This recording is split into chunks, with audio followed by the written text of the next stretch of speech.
Assalamualaikum warahmatullahi wabarakatuh. Perkenalkan, nama saya Nurika Amalia dengan NIM 2310 2112220044. Kali ini saya akan membahas topik berupa benturan hukum alam dan positivisme hukum melalui analisis sebuah kasus HAM di Indonesia, yaitu kasus kematian seorang pelajar berumur 17 tahun bernama Listin Sam di Yahukimo, Papua Pegunungan. Video ini saya buat dengan maksud sebagai pemenuhan nilai untuk ujian akhir semester dengan mata kuliah filsafat hukum.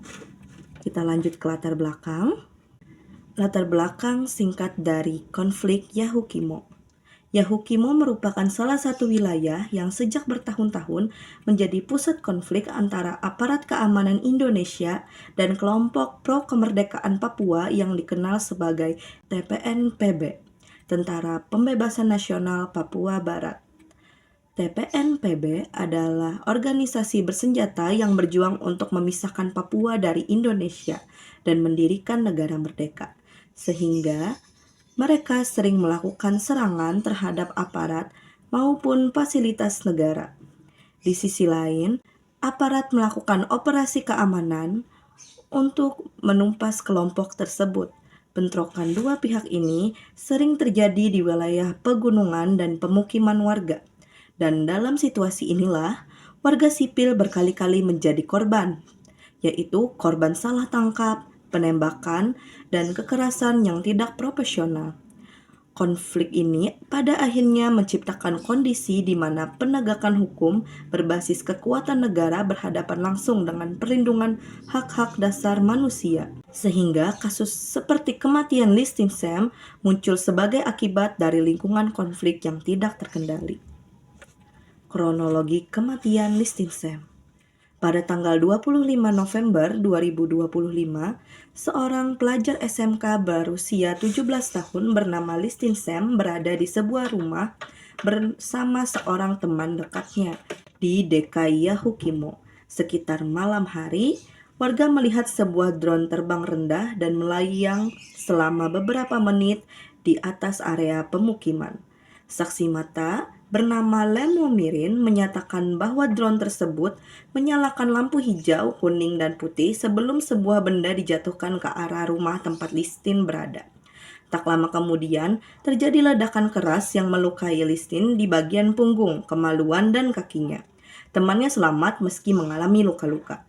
Warga segera berdatangan dan membawa Listin ke RSUD DKI.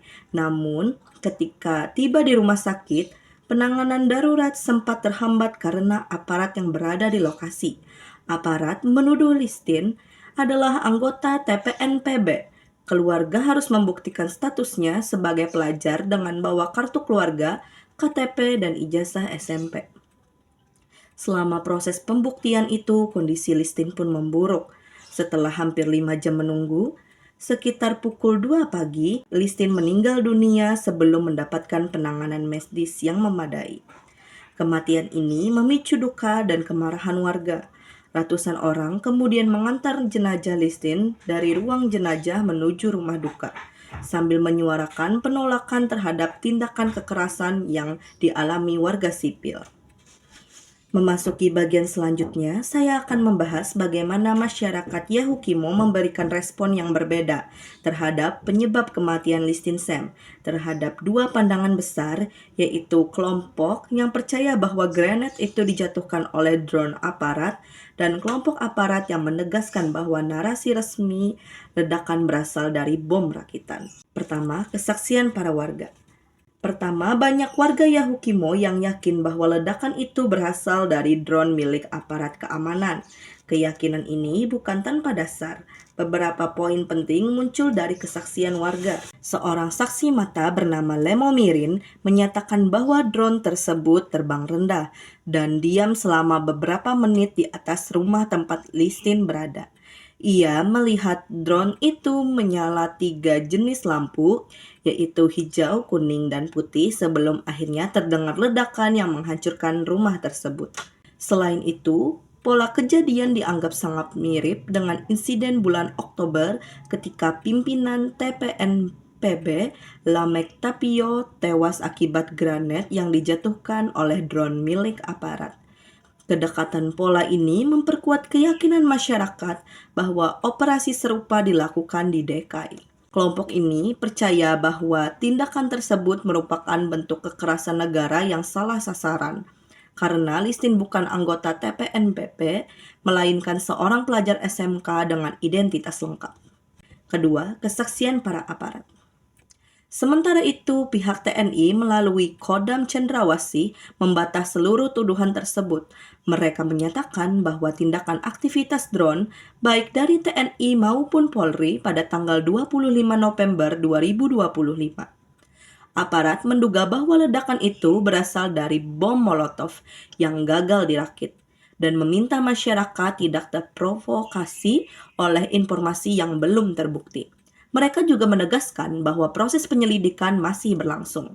Kelompok yang mengikuti narasi ini berpendapat bahwa tanpa bukti teknis seperti serpihan granat atau rekaman drone tidak tepat menyimpulkan bahwa negara berada di balik ledakan tersebut.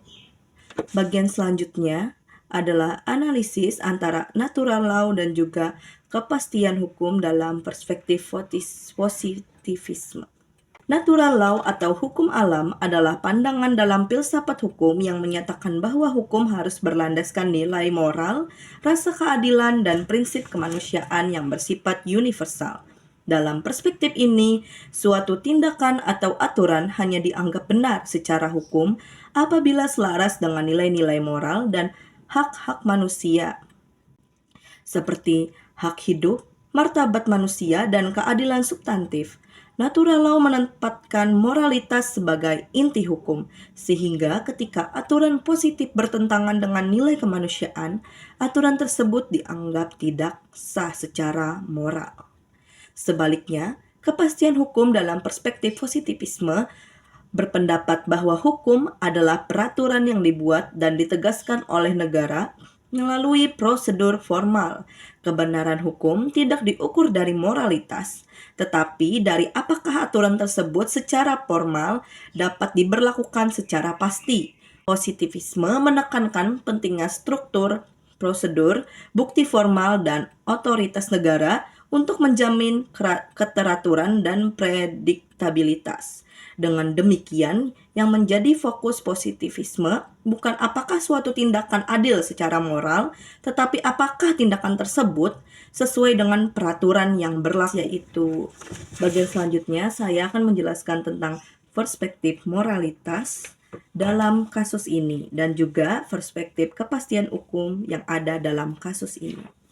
Dalam pandangan hukum alam, hukum tidak hanya sekedar aturan tertulis, tetapi harus menegakkan nilai moral universal seperti keadilan, hak hidup, perlindungan warga sipil, dan martabat manusia.